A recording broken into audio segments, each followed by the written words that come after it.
ये यही दरोगा जब बनते हैं तो जनता को परेशान करते हैं। है? नहीं, लक्षण उनके बैठने से तुम निर्धारित नहीं कर सकते हो। वो लेट के पढ़े लेकिन अगर दरोगा निकाल देंगे तो लोग कहेंगे बहुत अच्छा इंसान था, है ना? अगर आप बीड़ी पियो और सिलेक्शन हो जाए दरोगा में तो लोग कहेंगे कि बीड़िया में बादाम डाल के पीता था। क्या करता था? बीड़ी खोल देता था और तंबाकू निकाल के उसमें बादाम डालता था। और अगर आप ज्यादा नहीं 10 दिन तक ब्राह्मी बूटी पियो और बादाम खाओ, मुनक्का, छुहारा सब खाओ तो फेल हो जाओगे, हो जाती है एड्स, है ना? एड्स को चूंकि आप बहुत कॉमन नाम है एड्स, एआईडीएस सुनने में अजीब सा लगता है, एआईडीएस की बीमारी हो जाती है। तो ये रहा महत्वपूर्ण बात। अब देखो ये जो अपना लिम्फोसाइट बी है इसकी कुछ खास बात है, ये पेज में हटाऊं? ठीक, हो गया होगा। जो लिम्फोसाइट बी है इसका मेन जो काम है वो है अकॉर्डिंग टू इन्फो, जानकारी के आधार पर एंटी बॉडी का विकास, ये इसका काम है। क्योंकि जब ये बनेगा तो हम बचेंगे। ये 5 तरह के एंटीबॉडी का विकास करता है, आईजीजी, आईजीएम, आईजीए, आईजीबी और आईजीई। कॉपी में इन्हें ऐसे फिट कीजिएगा। ये कुल 5 एंटीबॉडी बनेंगे अपने शरीर में, टोटल 5 टाइप ऑफ एंटीबॉडी।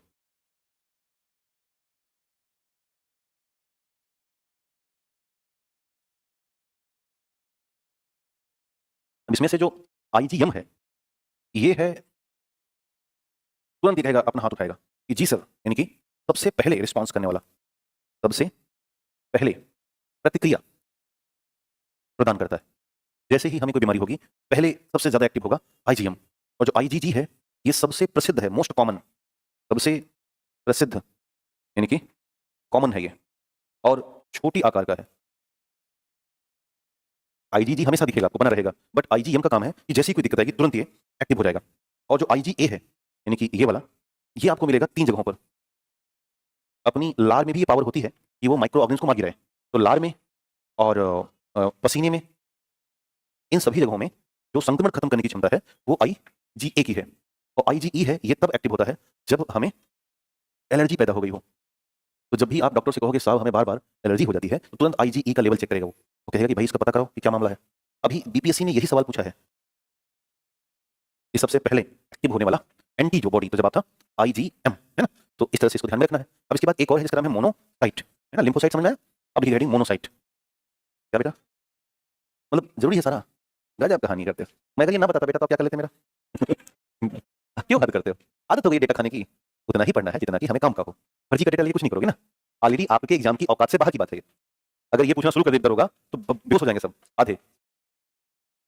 अच्छा, जब मैंने पढ़ाया पीछे वाले में, देखो कुछ कम रहेगा कुछ ज्यादा रहेगा, मैंने कल ही बता दिया था कि हम इंसान होने के नाते चीजें बदलती रहती हैं। अब बिरसा वन जीवन संतुष्टि कभी नहीं हो सकती है ना।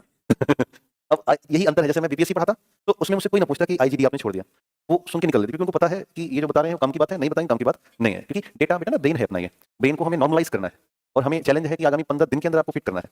हम हाँ जी, अच्छा यस सर है। अच्छा हमें लगा कोई सवाल पूछते हो, ठीक, तो प्रयास करो कि मिनिमाइज तरीके से आगे बढ़ा जाए। अब लिखिएगा इसके बाद अगला है मोनोसाइट। लिखिएगा यह सबसे बड़े आकार का डब्ल्यूबीसी है, यह सबसे बड़े आकार का डब्ल्यूबीसी है, यह सबसे बड़े आकार का डब्ल्यूबीसी है और अत्यंत सक्रिय क्षमता निभाता है। सबसे बड़े आकार का डब्ल्यूबीसी है और अत्यंत सक्रिय क्षमता प्रदान करता है। अत्यंत सक्रिय क्षमता प्रदान करता है। अत्यंत सक्रिय क्षमता प्रदान करता है। अत्यंत सक्रिय क्षमता प्रदान करता है। क्लियर हो गया? अब ध्यान दो, इसी से जुड़ा हुआ एक है NK cell immune system. Heading NK cell immune system, heading NK cell immune system. NK cell immune system इसको बोलते हैं natural killer cell immune system.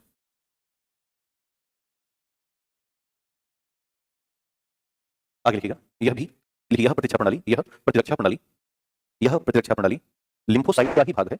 यह प्रतिरक्षा प्रणाली लिम्फोसाइट का ही भाग है जो जन्मजात सक्रिय रहती है। प्रतिरक्षा प्रणाली लिम्फोसाइट का ही भाग है जो जन्मजात सक्रिय रहती है। जो जन्मजात सक्रिय रहती है। जो जन्मजात सक्रिय रहती है। जो जन्मजात सक्रिय रहती है। क्लियर हो गया? अब ध्यान दो, कई बार अपने शरीर में जो डब्ल्यूबीसी है, हम चूंकि चर्चा कर रहे हैं किसी डब्ल्यूबीसी की, ये डब्ल्यूबीसी आमतौर पर 4 से 9,000 प्रति मिलीमीटर क्यूब, ये है तो अच्छी बात है, दिक्कत नहीं है। लेकिन अगर ये ज्यादा हो गया, बढ़ गया, तो यही समस्या पैदा करता है ल्यूकेमिया। क्या करेगा? ल्यूकेमिया, या इसे कहते हैं रक्त कैंसर। तो नोट डाल देना। देखिए शरीर में डब्ल्यूबीसी की मात्रा अधिक होने पर, नोट लिखिएगा, शरीर में डब्ल्यूबीसी की मात्रा अधिक हो जाने पर, डब्ल्यूबीसी की मात्रा अधिक हो जाने पर ल्यूकेमिया की समस्या हो जाती है। ल्यूकेमिया की समस्या हो जाती है। ल्यूकेमिया की समस्या हो जाती है। ल्यूकेमिया की समस्या हो जाती है। फास्फोरस 32, आगे बढ़ाना, फास्फोरस 32 से इसकी पहचान होती है। फास्फोरस 32 ये एक रेडियो एक्टिव आइसोटोप होते हैं। फास्फोरस 32 से इसकी पहचान होती है। और कीमोथेरेपी और कीमोथेरेपी कीमोथेरेपी बोन मैरोथेरेपी बोन मैरोथेरेपी आदि से इसका इलाज होता है। बोन मैरोथेरेपी आदि से इसका इलाज होता है। बोन मैरोथेरेपी आदि से इसका इलाज होता है। तो ये रही जानकारी WBC की। अब अपने पास एक और है जिसका नाम है प्लेटलेट्स। तो नेक्स्ट लिखिए हेडिंग प्लेटलेट्स। इसे कहते हैं हिंदी भाषा में बिंबाणु। प्लेटलेट्स या बिंबाणु। लिखिएगा प्रमुख तथ्य, इंपॉर्टेंट फैक्ट। तो जैसे हमने RBC में फैक्ट देखे हैं, WBC में देखे हैं, वैसे हम लोग नजर डालते हैं प्लेटलेट्स के बारे में। जैसे एक पूछेंगे कि इनका अन्य नाम क्या है, तो नंबर 1 डाल दीजिएगा अन्य नाम। इसे कहते हैं थ्रोम्बोसाइट। दूसरा पूछेंगे कि इसका निर्माण कहां से हुआ, तो सेम लोकेशन है कहां, बोन मैरो, अस्थि मज्जा। तीसरा पूछेंगे कि इसकी मात्रा कितनी होती है, तो 2 से 5 लाख प्रति mm³। आजकल 3 लाख होता नहीं है, 2 लाख पे आ गया मामला, तो उसे चेंज कर लीजिएगा। आमतौर पे 3 था बट अब 2 हो गया है। लोगों में हेल्थ इशू आ गया ना कोविड के बाद, तो फिर चीजें उतनी सेट नहीं होती। बहुत गांव जाओगे आप, जो बहुत कम बीमार होते हैं उनमें 3 मिलेगा। अभी हम लोग जांच कराएं तो 2, 10, 2, 20, 1, 80 इसी के बीच में रन करता है वो। 1.5 लाख तक भी ठीक है, इशू नहीं है। इसके अलावा क्या पूछा था फैक्ट में, केंद्रक। तो चेक करते हैं भाई केंद्रक है कि नहीं। उत्तर है नहीं, निल है। तो इकलौता WBC है जिसमें केंद्रक होता है, बाकी में केंद्रक नहीं होता। दूसरा इनसे पूछ सकते हैं क्या कार्य, कार्य भी तो देखना होगा ना। तो इसका काम है, इसके 2-3 काम है जिसको हम बांट लेते हैं। पहला काम है रक्त का थक्का बनाना, और एक और बहुत महत्वपूर्ण काम है वो है जो रक्त नलिकाएं होती हैं या ब्लड वेसल्स होती हैं, नलिकाएं जब क्षतिग्रस्त हो जाती हैं, जैसे मान लो आपने इंजेक्शन लगवाया, तो इंजेक्शन लगवाने 5 मिनट कहता है दाब के रखो, इसलिए कहता है कि हमारा रक्त का थक्का 5 मिनट बन जाता है। कहीं भी अगर ब्लड वेसल्स फटी तो पहला रिस्पांसिबिलिटी है थर्मोसाइट्स की कि जा करके उसी पर बैठ जाओ, और बैठते जाओ 10, 15, 20, 50, 100, 200, 1000 जाके चुपचाप बैठो और बैठ करके उस एरिया को ठीक करो। तो रक्त नलिकाएं जब क्षतिग्रस्त होती हैं उनको ठीक करने का पूरा काम इस प्लेटलेट्स के पास है।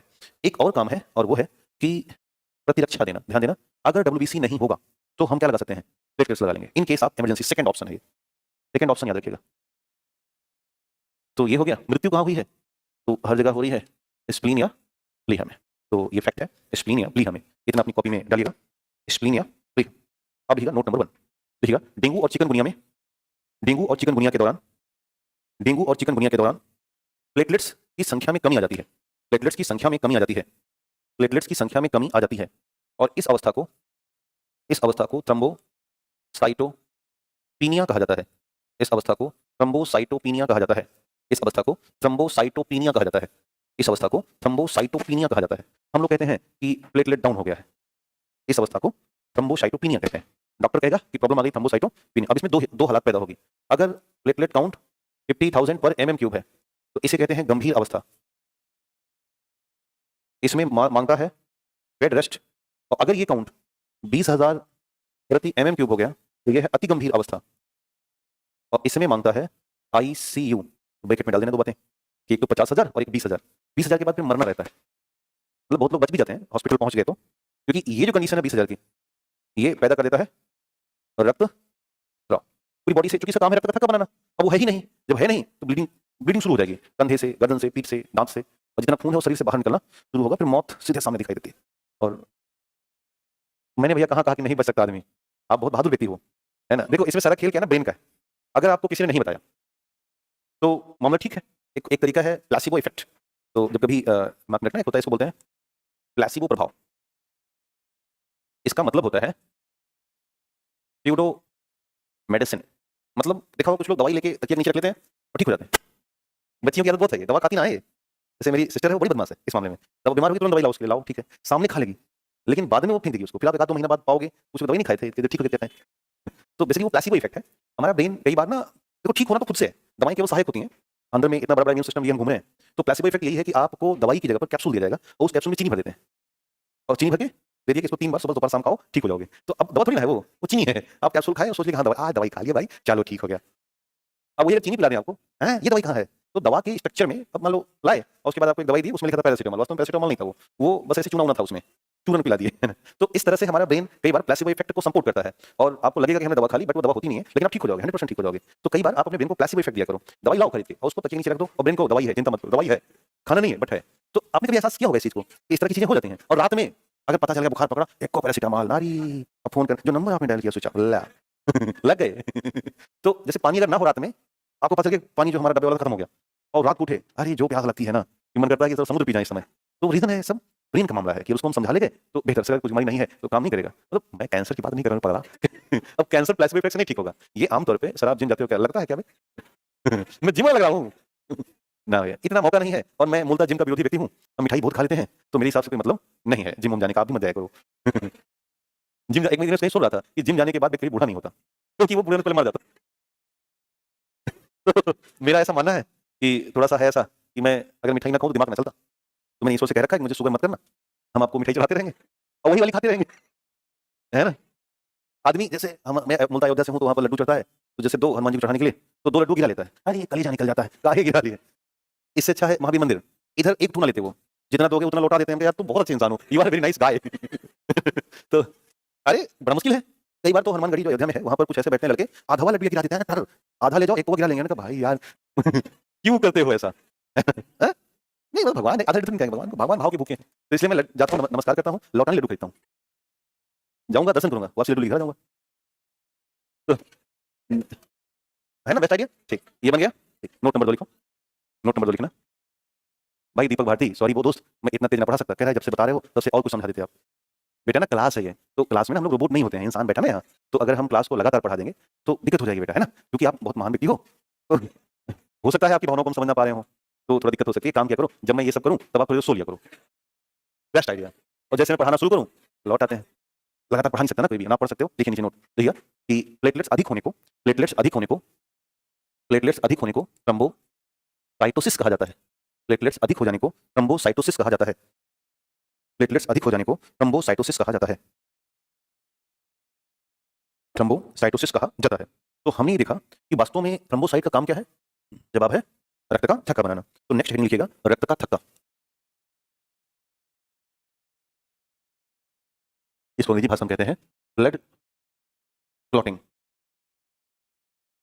रक्त का थक्का या ब्लड क्लॉटिंग। लिखिएगा स्टेप नंबर 1, स्टेप नंबर 1।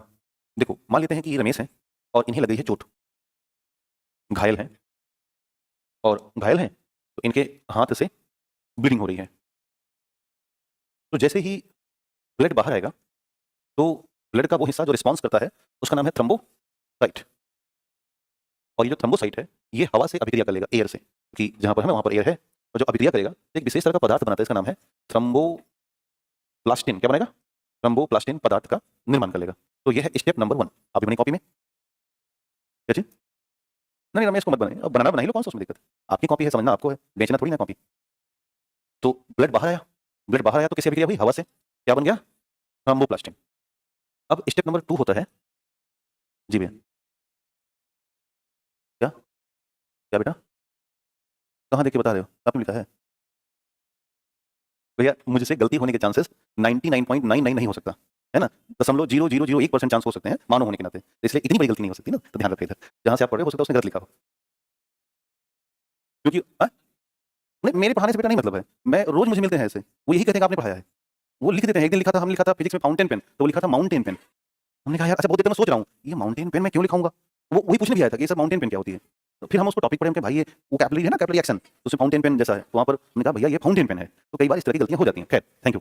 तो अब हमने देखा जो थ्रोम्बोप्लास्टिन है ये अब अभिक्रिया करेगा प्रोथ्रोम्बिन। ठीक, अब आपको ये प्रोथ्रोम्बिन कहाँ मिला, तो जब हम विटामिन के खाते हैं तो ये जो विटामिन के है ये निर्माण करता है प्रोथ्रोम्बिन का, और ये प्रोथ्रोम्बिन ऑलरेडी कहाँ रहता है, तो ब्लड के साथ ही रहता है। तो जब थ्रोम्बोप्लास्टिन और प्रोथ्रोम्बिन अभिक्रिया करेगा तो नॉर्मली ये कर नहीं सकता जब तक कि कैल्शियम आयन एक उत्प्रेरक की भूमिका नहीं आएगी। तो इस तरह से कैल्शियम आयन क्या बन गया, कैटलिस्ट बन गया, और इन दोनों ने मिलकर के बना दिया थ्रोम्बिन नामक प्रोटीन। कौन सा प्रोटीन, थ्रोम्बिन प्रोटीन बनाया।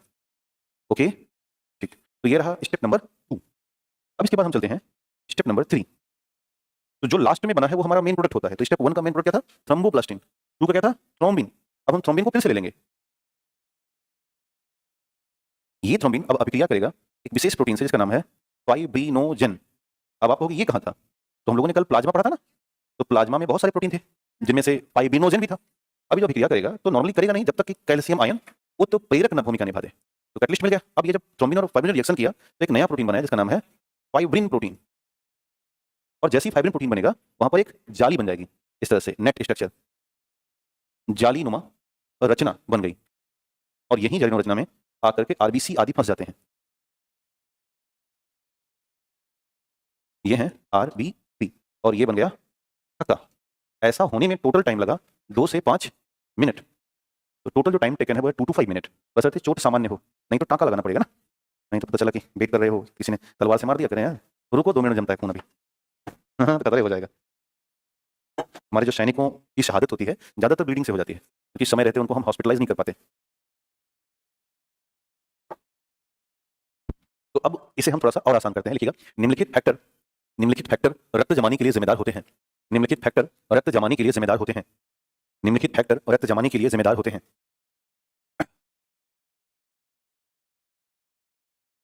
तो ध्यान देना, अपने ब्लड में कुल 13 विशेष फैक्टर पाए जाते हैं। कुल कितना? 13, यानी कि factor 1 to factor 13।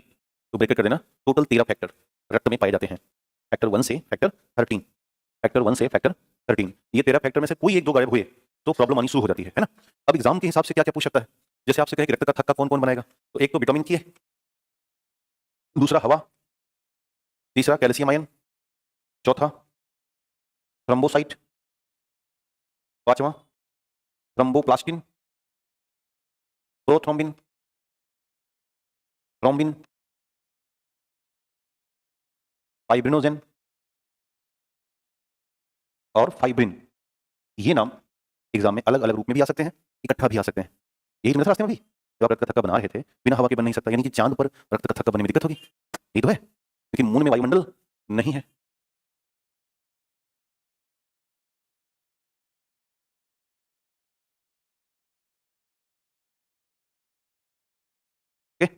Blood clot करने में समस्या जाएगी, प्रॉब्लम इन क्लॉटिंग। तो अब इसे याद करना आपकी जिम्मेदारी है ना। मैंने तो बता दिया, नीचे एक नोट डाल दो यदि बन गया हो तो।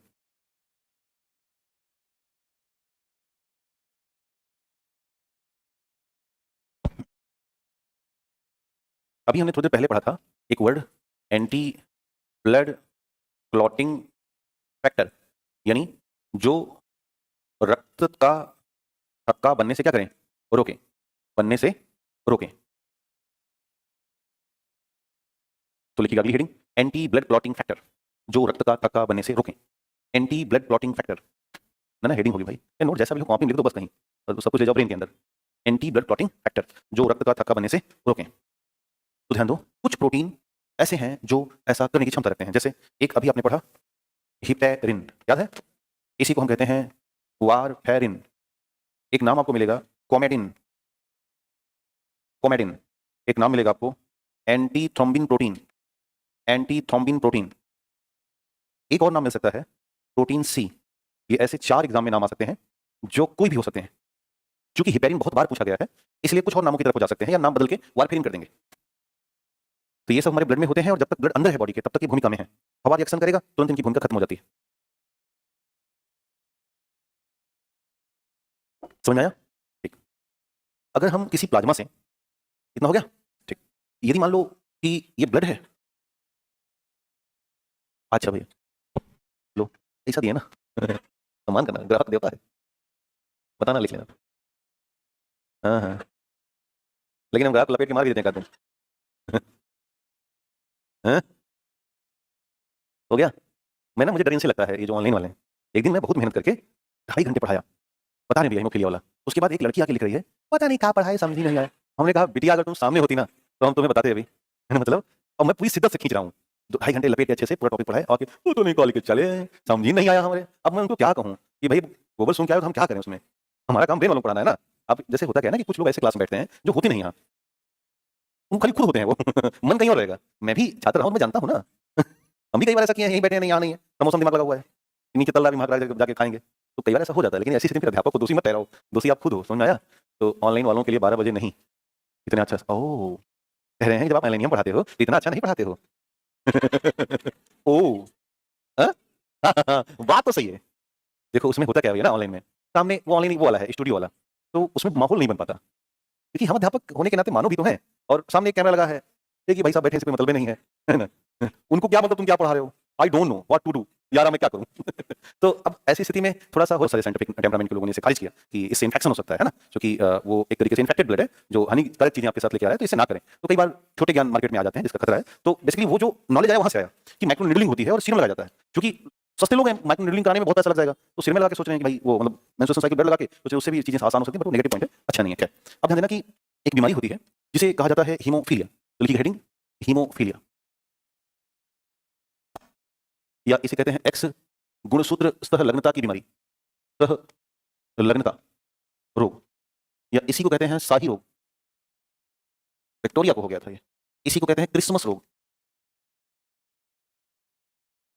इतने नाम लिख देना ब्रैकेट में, हीमोफीलिया, एक्स गुणसूत्र सहलग्नता और शाही रोग और क्रिसमस रोग। तो ये ना ये डिसीज बेसिकली तब होती है जब रक्त का थक्का जमता नहीं है, तो लिखिएगा यह एक आनुवंशिक रोग है, यह एक आनुवंशिक रोग है, यह एक आनुवंशिक रोग है जिसमें रक्त का थक्का समय से नहीं बन पाता, जिसमें रक्त का थक्का समय से नहीं बन पाता।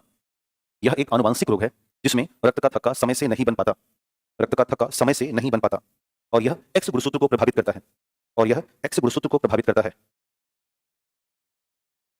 और यह एक्स गुणसूत्र को प्रभावित करता है, यह एक्स गुणसूत्र को प्रभावित करता है। लिखिएगा हीमोफीलिया के प्रकार, टाइप, हीमोफीलिया के प्रकार या टाइप। देखो हमने कहा था अभी थोड़ी देर पहले कि 1 नंबर से लेकर के 13 नंबर तक के फैक्टर होते हैं जो ब्लड क्लॉट के लिए रिस्पॉन्स करते हैं, इन्हीं में से कुछ फैक्टर डिस्टर्ब हो जाते हैं तो ही बीमारी होती है कौन, हीमोफीलिया। तो लिखिएगा number 1 haemophilia A, haemophilia A, और लिखिएगा फैक्टर 8 प्रभावित होता है, फैक्टर 8 प्रभावित होता है, फैक्टर 8 प्रभावित होता है। ब्रैकेट कर लेना, यह एक सामान्य हीमोफीलिया है, ब्रैकेट कीजिएगा यह एक सामान्य हीमोफीलिया है, यह एक सामान्य हीमोफीलिया है। नंबर 2 लिखिएगा हीमोफीलिया बी, नंबर 2 लिखिएगा हीमोफीलिया बी, लिखिएगा फैक्टर 9 प्रभावित होता है, फैक्टर 9 प्रभावित होता है, फैक्टर 9 प्रभावित होता है, और इसी को बोलते हैं विक्टोरिया हीमोफीलिया, रानी को यही हुआ था, विक्टोरिया हीमोफीलिया या क्रिसमस हीमोफीलिया, दो नाम लिखना इसका, विक्टोरिया हीमोफीलिया या क्रिसमस हीमोफीलिया, विक्टोरिया हीमोफीलिया या क्रिसमस हीमोफीलिया, विक्टोरिया या क्रिसमस। नंबर 3 लिखिएगा हीमोफीलिया सी, बी इसके बाद सी, नंबर 3 है हीमोफीलिया सी। लिखिएगा फैक्टर 11 प्रभावित होता है, फैक्टर 11 प्रभावित होता है, फैक्टर 11 प्रभावित होता है, फैक्टर 11 प्रभावित होता है। रिपीट कीजिएगा दुर्लभ हीमोफीलिया है, दुर्लभ हीमोफीलिया, होती नहीं ज्यादा, दुर्लभ हीमोफीलिया है, दुर्लभ हीमोफीलिया है। एक और लिखिएगा number 4 para haemophilia, para haemophilia. देखिए फैक्टर 5 प्रभावित होता है, पैरा हीमोफीलिया, फैक्टर 5 प्रभावित होता है, पैरा हीमोफीलिया फैक्टर 5 प्रभावित होता है। लिख देना दुर्लभ है, ये भी होती नहीं है, दुर्लभ है यानी कि होती नहीं है, फैक्टर 5 प्रभावित होता है। एक और लिखिएगा acquired haemophilia, acquired haemophilia, acquired haemophilia. एक और है एक्वायर्ड हीमोफीलिया, फैक्टर 7 प्रभावित होता है, फैक्टर 7 प्रभावित होता है। और ब्रैकेट कर देना यह आनुवंशिक नहीं है, इकलौती है ये जो जेनेटिक नहीं होती, यह आनुवंशिक नहीं है, यह आनुवंशिक नहीं है, यह आनुवंशिक नहीं होती। तो इस तरह से हम लोगों ने वो समस्या देख ली जो हमने रक्त में देखा था। अगला जो हमारा टॉपिक है उसका नाम है रक्त समूह या ब्लड ग्रुप, लिखिए हेडिंग ब्लड ग्रुप, रक्त समूह। इसके जो खोज करता है उनका नाम है कार्ल लैंड स्टीनर, 1902 में बताया था, और इन्हें 1930 में नोबेल मिला था। वास्तव में इन्होंने जो रक्त समूह बताया वो था एबीओ रक्त समूह, अर्थात इसमें ए है, बी है, ए बी भी है और ओ है, चारों को मिला लो तो बन जाएगा ए बी ओ रक्त समूह। बट ध्यान देना कई बार एग्जाम में आपसे ये पूछ सकते हैं कि ए बी ब्लड ग्रुप के बारे में ज्यादा किसने बताया, तो इनमें दो नाम याद रखिएगा, बैन डी क्रिस्टले और स्टरले, ये दो नाम याद रखना, वैन डी क्रिस्टले और स्टरले। एबी के लिए अलग से पूछा जा सकता है, वहां पे ये भाई साहब गायब रहेंगे, तब आप परेशान हो जाओगे, तो नाम याद रखना वैन डी क्रिस्टले और स्टरले, वैन डी क्रिस्टले और स्टरले। और नीचे एक नोट डाल देना बेटा ऐसे, ठीक है। हमारे रक्त समूह का निर्धारण, हमारे रक्त समूह का निर्धारण वास्तव में आरबीसी, हमारे रक्त समूह का निर्धारण वास्तव में आरबीसी के साथ पाए जाने वाले इंटरनल एंटीजन पर निर्भर करता है। हमारे रक्त समूह का निर्धारण आरबीसी के साथ पाए जाने वाले इंटरनल एंटीजन पर निर्भर करता है, आरबीसी के साथ पाए जाने वाले इंटरनल एंटीजन पर निर्भर करता है, इंटरनल एंटीजन पर निर्भर करता है। तो जब भी एग्जाम में आएगा पूछेगा कि रक्त समूह कौन निर्धारित करता है, आरबीसी, आरबीसी के साथ क्या होता है, इंटरनल एंटीजन। आगे बढ़ाना, इंटरनल एंटीजन ज्यादातर, आगे बढ़ाना, इंटरनल एंटीजन ज्यादातर ग्लाइकोप्रोटीन से बने होते हैं, इंटरनल एंटीजन ज्यादातर ग्लाइकोप्रोटीन से बने होते हैं।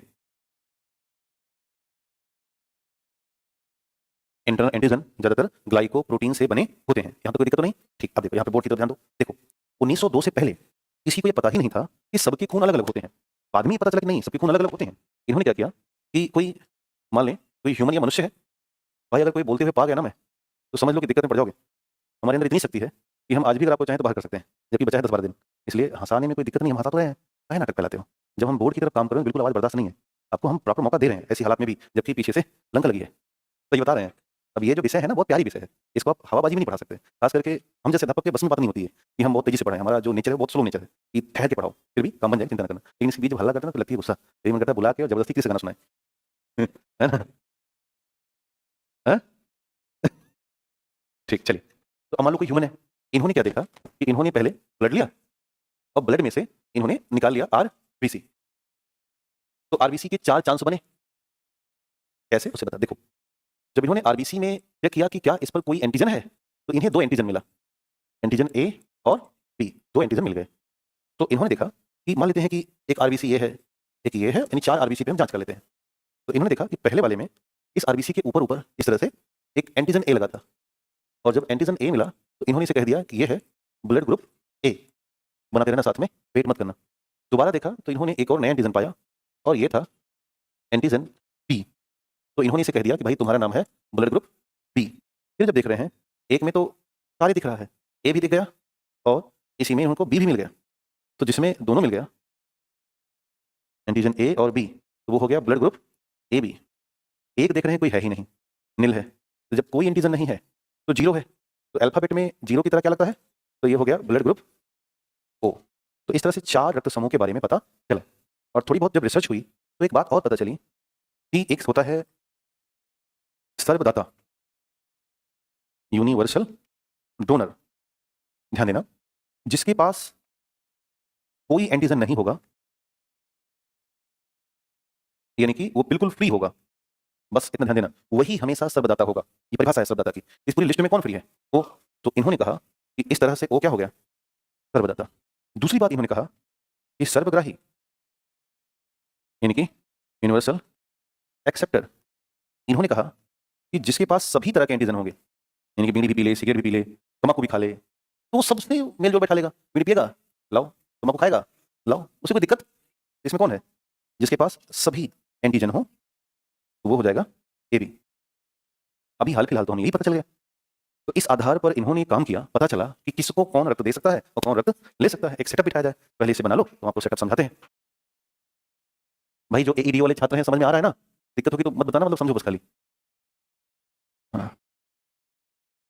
गोल्डन ब्लड ग्रुप, अरे नरक मत मचाओ, जो बता रहे उसको सुनो पहले, तब बता के निकलेंगे। प्रणाम गुरु जी, कैसे हैं? मैं ठीक हूँ भैया। रीजनिंग क्लास चलेगी नहीं चलेगी? अरे ये यार हमें कैसे पता होगा, बता के इनको बताओ भाई। बिल्कुल भी नहीं सर। अच्छा, ये ईडीओ बैच की वैलिडिटी कब तक है? वैलिडिटी पता करते हैं, अभी खत्म हो जाएगी थोड़ी देर बाद। अभी हम खत्म करवाते हैं वैलिडिटी। नाम इनका नोट करो, पहले इनका खत्म कर दो। रीजनिंग क्लास है क्या? ये बताओ भाई, नरक मचा देगा ये। चेक करो रीजनिंग क्लास है कि नहीं है। 4:30 बजे से होगी। ये लोग ना जैसे एडी वाले छात्र जो हैं 12 घंटे क्लास करते हैं डेली, क्योंकि देख पा गया। अब इसके बावजूद भी हमें तो बैच खत्म करना पड़ेगा ना, हमने अगर कहा है तो। बन गया ये? ठीक, सबका हो गया ये? समझ में आया ब्लड ग्रुप का मामला? ठीक, अब लिखिएगा रक्त का आदान प्रदान या रक्ताधान, ब्लड ट्रांसफ्यूजन, रक्ताधान या ब्लड ट्रांसफ्यूजन। ऐसे देखते हैं, मान लेते हैं कि ये है ब्लड ग्रुप, कितना है? ए बी, ए बी और ओ। मान लेते हैं कि इसमें हो गया ये एंटीजन, हम पहले बना दें तो आप बना लीजिएगा। फिर ये पता करते हैं कि इसमें कौन सी बनेगी एंटीबॉडी, चाहे इंटरनल एंटीजन हो या बाहरी, एंटीबॉडी जरूर बनता है। बस इंटरनल होगा तो हानि नहीं पहुंचाएगा। तो एक होगा दाता, डोनर, और एक हो जाएगा ग्राही, एक्सेप्टर। तो ऐसे एक बॉक्स अपनी कॉपी में फिट कीजिए।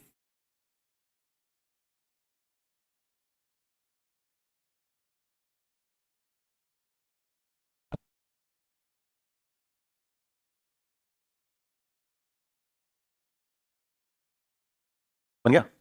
तो ए में अगर हम एंटीजन चेक करें तो क्या मिलेगा?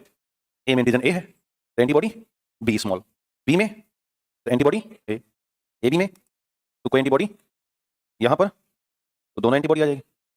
अब दाता की बात करें तो ध्यान दो, जो समान रक्त समूह होता है वो अपने वाले को देगा तो सबसे बेस्ट माना जाता है।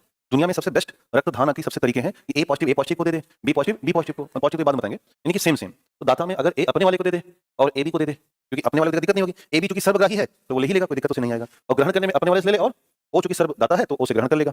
वही कहानी बी में है, बी और ए बी और बी और ओ। ए बी में अगर दाता करें तो खाली अपने वाले को दे पाएगा, लेकिन ग्रहण सबसे करेगा, ए से भी, ए बी से भी, और क्योंकि ये सर्वग्राही है।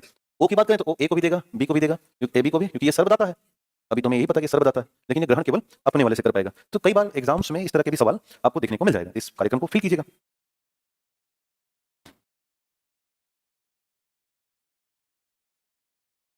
बाद में इन सबसे भी आगे कहानी हुई जिसे कहा गया RH ब्लड फैक्टर। तो पहले इसे नोट कर लो, या जिनका बन गया है वो बताएंगे भैया। हाँ, तेजी से फिल करो, और इसे ना आपको याद नहीं करना बल्कि ध्यान में रखना है, बस अपने आप याद हो जाएगा ये। बस ऐसे याद रखना है, समान को समान दे रहा है, ए भी क्या है, सर्वग्राही है, और ओ क्या है, सर्वदाता। तो ये अगर जान गए तो काम बन जाएगा। अब देखिए हेडिंग RH ब्लड फैक्टर।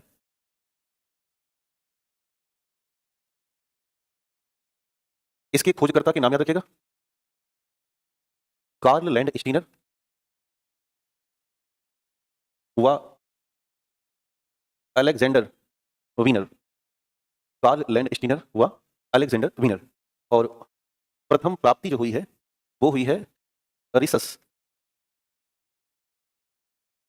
बंदर से, रिसस बंदर से। और इसी रिसस बंदर का जो शुरुआती 2 अक्षर है उसे कहा गया RH एंटीजन। क्या कहा गया, RH एंटीजन नाम दिया गया। तो इस तरह से हमें एक नया रक्त समूह मिला, RH एंटीजन ब्लड ग्रुप। अब ध्यान देना, ह्यूमन में भी इस पे बात हुई। तो मानव के संदर्भ में नीचे से बनाते जाना, मानव के संदर्भ में 2 कहानियां हुई, या तो RH एंटीजन पाया गया, और जब ये पाया गया तो उसे कहा गया RH पॉजिटिव, और या तो RH एंटीजन नहीं पाया गया तो इसे कहा गया RH नेगेटिव। तो अब यहीं से पॉजिटिव और नेगेटिव की कहानी शुरू हुई। जिस मनुष्य में रिसस बंदर वाला एंटीजन मिला उसे पॉजिटिव कहा गया, जिसमें नहीं मिला उसे नेगेटिव कहा गया। भारत में ज्यादातर ये वाले हैं पॉजिटिव। अगर आप अपना ब्लड ग्रुप चेक कराओगे तो ज्यादातर ए बी पॉजिटिव या बी पॉजिटिव ही होगा, क्योंकि बहुत रेयर होता है बेटा, है तो आप बहुत अच्छे इंसान हो। इंसान हालांकि ब्लड ग्रुप से निर्धारित नहीं होता, आपके कर्मों से निर्धारित होता है। तो ये बन गया। अब अगर मैं इसे किसी ऐसे व्यक्ति पर फिट करूं जिसके पास एबीओ ब्लड ग्रुप है, वो तो रहता ही रहता है, अब एबीओ के साथ में बंदर वाला भी आ जाता है, कितना बना लिया आपने? तो 4 कंडीशन बनेगी। कंडीशन नंबर 1, मान लीजिए कि रमेश का ब्लड ग्रुप, यहां से मिलता है, मान लेते हैं कि रमेश का जो ब्लड ग्रुप है वो है ए। क्या है? ए। तो 2 कंडीशन बनेगी, या तो RH पॉजिटिव होंगे रमेश, या तो RH नेगेटिव होंगे।